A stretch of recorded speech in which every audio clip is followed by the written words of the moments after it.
Umphathiswa wezophuhliso loluntu uNkosikazi Lindiwe Zulu usungule ngokusesikweni Iveki yokuqaphela ukhuseleko lwabantwana kwikhaya labantwana eTlabane cebokuhle eMntla Ntshona. Umphathiswa undwendwele amakhaya awohlukeneyo nagcina abantwana ejonga ukuba ayayithobela na imithetho yokumiswa kweentshukumo.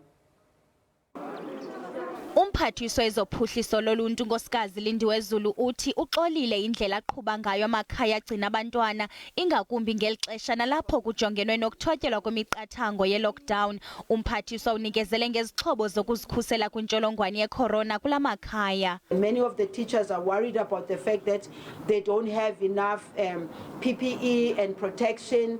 We are hoping that the Department of Basic Education and Higher Education, working with the Department of Health, of course, will be able to assist and make sure that the children go back to school without being exposed. Abanye abantwana bagcinwe kula makhaya ngamaxhoba empatho gadalala. Elinye lala makhaya iSOS likhathalela abantwana abayi-84 abaqala kunyaka uya kutsho kwiminyaka eyi-21 ubudala.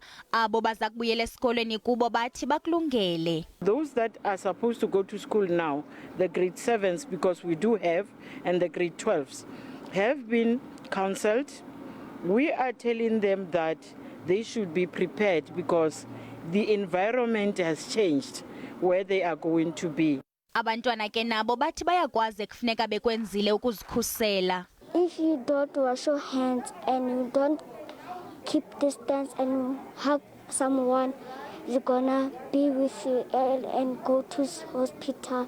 Before someone get in the house, we sanitize him. Iveki yokuqala kunyanga kaJuni yabekelwa bucala susela ngo-1997 ngelokuqaphela i-Child Protection Week. Injongo zayo ikukuhlaba ikhwelo ngokubaluleka kwamalungelo abantwana.